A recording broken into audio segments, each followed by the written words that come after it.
यह कहानी महाभारत के वन पर्व में आती है और सती सावित्री की कथा के रूप में प्रसिद्ध है। यह कहानी राजकुमार सत्यवान और उनकी पत्नी सावित्री की है, जो प्रेम, त्याग और निष्ठा का अद्वितीय उदाहरण प्रस्तुत करती है। बहुत समय पहले मद्र देश के राजा अश्वपति अपनी रानी मालविका के साथ राज्य करते थे। उनके पास सब कुछ था, लेकिन उन्हें संतान की कमी खलती थी। कई वर्षों तक संतान प्राप्ति की इच्छा में उन्होंने कड़ी तपस्या की और अंत में देवी सावित्री ने उन्हें दर्शन दिए।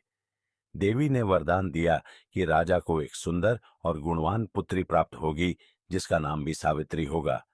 समय के साथ राजा और रानी के यहाँ सावित्री का जन्म हुआ।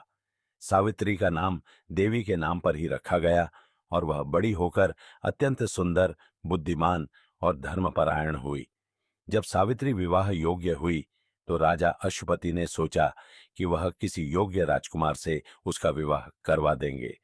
सावित्री ने स्वयं अपने लिए पति चुनने की इच्छा व्यक्त की और राजा ने उसकी बात मान ली।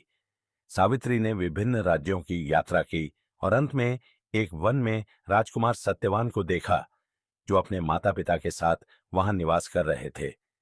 सत्यवान एक महान और धार्मिक राजा द्युमत्सेन के पुत्र थे, लेकिन दुर्भाग्यवश द्युमत्सेन अपना राज्य खो चुके थे और अंधे हो गए थे। सत्यवान अपने पिता का पूरा ध्यान रखते थे और उनके प्रति निष्ठावान थे। सावित्री ने सत्यवान को ही अपना पति चुन लिया और अपनी बात अपने पिता से कही। राजा अश्वपति ने यह सुनकर अर्षियों से परामर्श लिया। अर्षियों ने बताया कि सत्यवान बहुत गुणवान और धर्मपरायण है, लेकिन उसका जीवन छोटा है। अर्षियों की गणना के अनुसार सत्यवान का जीवन मात्र 1 वर्ष का ही शेष है। राजा अश्वपति इस बात को सुनकर अत्यंत चिंतित हो गए और उन्होंने सावित्री को समझाने का प्रयास किया कि वह किसी और को अपना पति चुने, लेकिन सावित्री अपने निर्णय पर अडिग रही। उसने कहा कि उसने सत्यवान को ही अपना पति मान लिया है और वह किसी और के बारे में नहीं सोच सकती। अंततः राजा ने अपनी पुत्री की इच्छा का सम्मान करते हुए सत्यवान के साथ उसका विवाह कर दिया। विवाह के बाद सावित्री अपने पति के साथ वन में रहने लगी। उसने अपने ससुर और सास की सेवा करने के साथ साथ अपने पति सत्यवान का भी पूरा ध्यान रखा। दोनों का जीवन प्रेम और सुख से भरपूर था, लेकिन सावित्री को आर्षियों की भविष्यवाणी याद थी कि 1 वर्ष के बाद सत्यवान की मृत्यु हो जाएगी। जैसे जैसे वह दिन निकट आता गया, सावित्री का मन चिंता में डूबता गया। उसने कठिन व्रत और तपस्या करने का संकल्प लिया ताकि वह अपने पति का जीवन बचा सके। उसने 3 दिन तक बिना खाए पिए व्रत रखा और पूरी श्रद्धा से भगवान की आराधना की। अंततः वह दिन आ पहुंचा जब सत्यवान को अपने जीवन से विदा लेना था।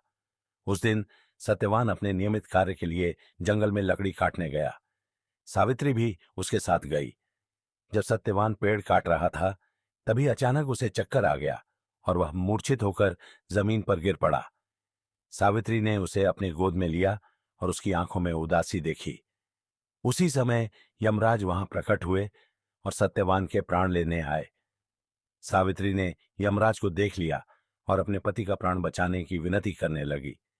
यमराज ने सावित्री को समझाया कि संसार का नियम अटल है और किसी के जीवन का समय पूरा होने पर उसे वापस नहीं लौटाया जा सकता। लेकिन सावित्री ने हार नहीं मानी और यमराज के पीछे पीछे चल पड़ी। यमराज ने उसे कई बार समझाने की कोशिश की, पर सावित्री ने उनके हर तर्क का सम्मानपूर्वक उत्तर दिया। उसकी बुद्धिमत्ता और दृढ़ता देखकर यमराज प्रभावित हुए और उसे वरदान देने का प्रस्ताव रखा। सावित्री ने यमराज से अपने ससुर के नेत्रों की ज्योति और उनका खोया हुआ राज्य वापस मांग लिया। यमराज ने उसे यह वरदान दे दिया, लेकिन सावित्री ने यमराज का पीछा नहीं छोड़ा और अपने पति का प्राण लौटाने की विनती करती रही। यमराज ने सावित्री को फिर एक वरदान देने का प्रस्ताव दिया। इस बार सावित्री ने अपने पिता के लिए संतान का वरदान मांगा। यमराज ने यह भी वरदान दे दिया, लेकिन सावित्री फिर भी नहीं रुकी।